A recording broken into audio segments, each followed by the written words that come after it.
coverage you can count on. This is Fox 2 News at 10.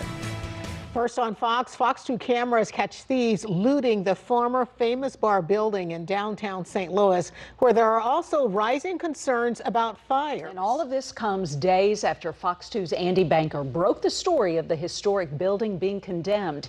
Here is his exclusive follow-up report, new at 10. Look at this, a couple of Christmas ornaments from the Macy's Famous Bar days. They hit the ground when someone crawled out of this hole with crates of wiring and other items. Last week we showed you the building was condemned, new boarding was put up. Now we can tell you it's not working.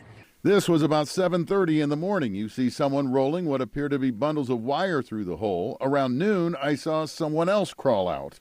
Saw you crawl out of there.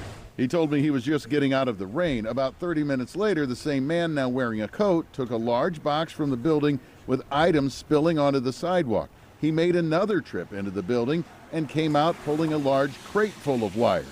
He then made trips with each load to the Convention Center Metrolink station 3 blocks away.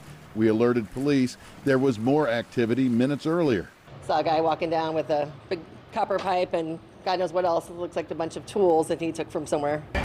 The day before, we saw a team of police and firefighters come out through the hole. They were assessing the building's fire suppression equipment, such as sprinkler systems.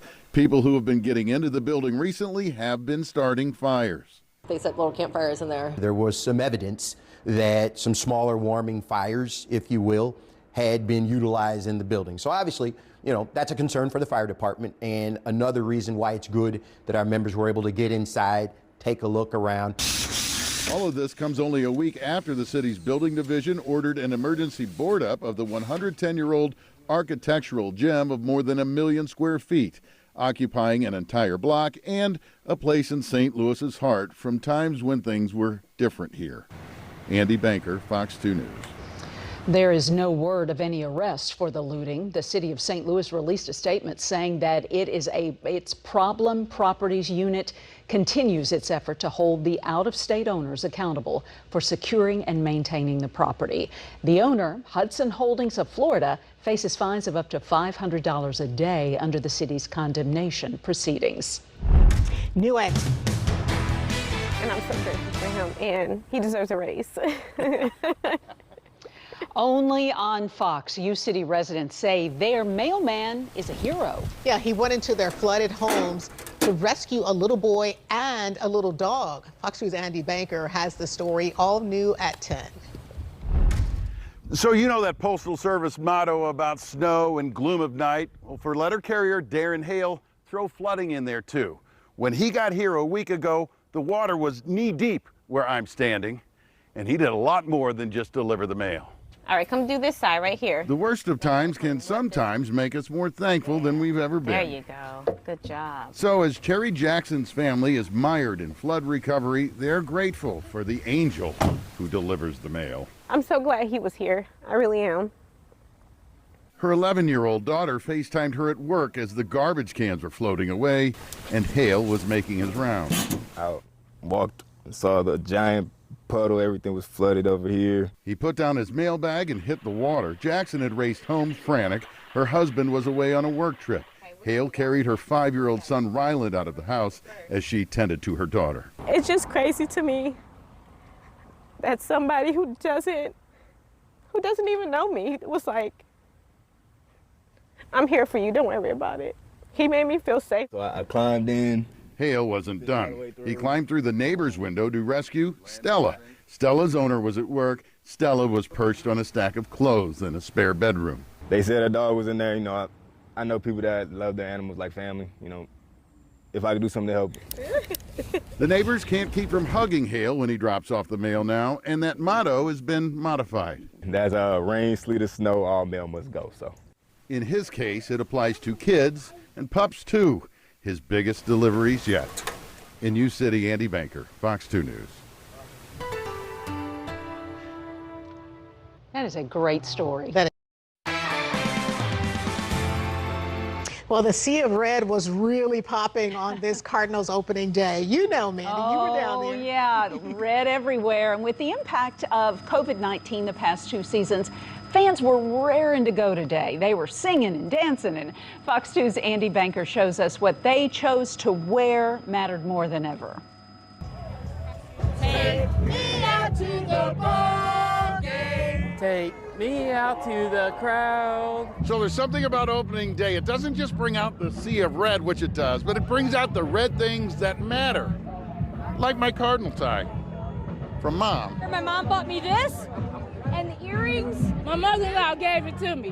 1987 edition. It's like that with Cardinal fans. Every red thing they wear has a memory, a meaning attached, old and new. Final swing before the ring. Amanda Sunkel's bachelorette party is here 2 weeks before she gets married at home plate in Busch Stadium, all in keeping with her dad's opening day tradition.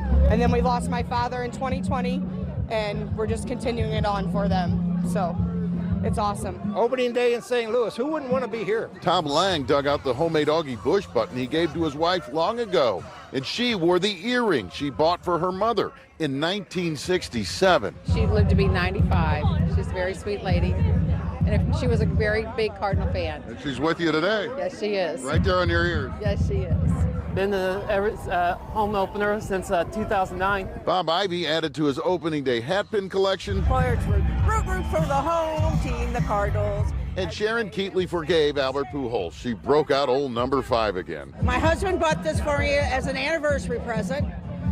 And when Albert decided to leave, I took all the letters off the back. I kept the 5, but all the letters that said Pujols got picked off and thrown in the trash. But he's back now, and I love him, and that's good. For it's 1, 2, 3, 4, you're out at the ball game. Back at last. Andy Banker, Fox 2 News. New at 9, a man near Cape Girardeau who donates free car rides for cancer patients now needs that very thing and more. Fox 2's Andy Banker shows us a remarkable charity is stepping up so this volunteer can keep living and keep giving. Yeah, this is good for me, but it's good for other people too. Tom Grantham is an 8-year volunteer for the Road to Recovery program, driving cancer patients to medical appointments. It's about to restart after being sidelined by COVID. And I'm anxious because I feel good enough that, yes, I can safely drive people to and from treatments. I really understand what they're going through and how it affects their life. I get emotional. Sorry. The 76-year-old father of 2 and grandfather of 5 still drives a weekly Meals on Wheels route, but is now a patient himself, diagnosed in 2020 with a rare, aggressive brain cancer. The Lazarex Cancer Foundation is now covering travel expenses so that he can be part of a clinical trial at the renowned Dana-Farber Cancer Institute in Boston. The foundation has done so for about 1,500 cancer patients nationwide already this year. Dana Dornsife started the charity 16 years ago when her late brother-in-law, Mike, was diagnosed with pancreatic cancer. How fortunate Mike was that he had a family who could write a check. I love Tom's heart and his spirit because he could easily decide, you know what, I have enough on my plate. It was an opening and an aha moment. That, yeah, I was helping these people, and they appreciated it. I didn't realize maybe how much I was helping them. He's responding well to treatment. He hopes his experimental immunotherapy leads to a cure for future patients, and that his story sends a message. You don't have to face it alone, and that's I think, a story that's important to tell. 2 weeks from today, Tom Grantham will be back on the road and back in the air again, driving to St. Louis to catch a flight to Boston for another round of treatment. And not just to keep on living, but to keep on giving back. Andy Banker, Fox 2 News. Great story, and he's making such a difference. New at 5, a hero speaks. For the first time, we hear from one of those who confronted the gunman in the St. Louis school shooting Monday. Fox 2's Andy Banker is here with that and new revelations about the gunman and his weapon. Andy. And first up, this hero, Mandy. Now, St. Louis City Public Schools do have unarmed security guards in the schools. They also have armed security officers who respond to the schools when needed. And so it happens that Captain Misty Dobynes was one of the first to enter the Central Visual and Performing Arts High School and the first to confront the gunman. In this role, you have to keep in your mind, what if?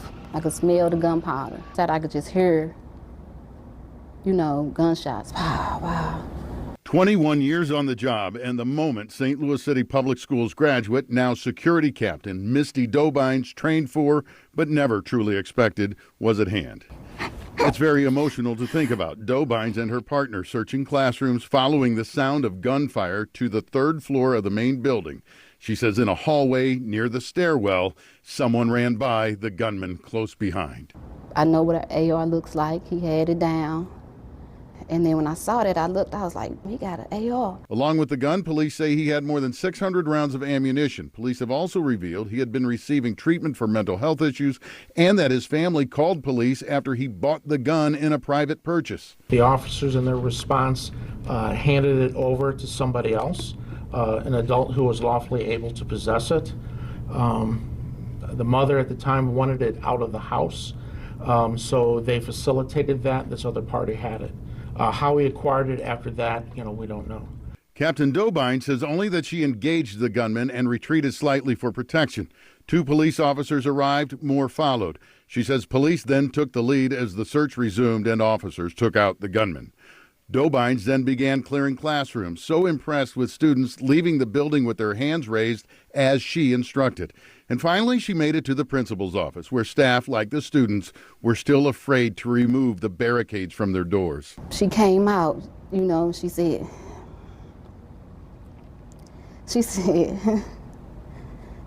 she came out because she heard my voice.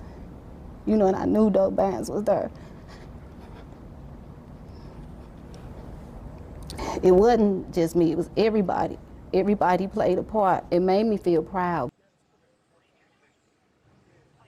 And she said she's really proud of those students. And all of that, Mandy, and she still wasn't done. She went on to the next task of helping the close to 700 frightened students and their very frightened parents find each other. Yeah, she's one of several heroes from that day. Andy, thank you. And a tragedy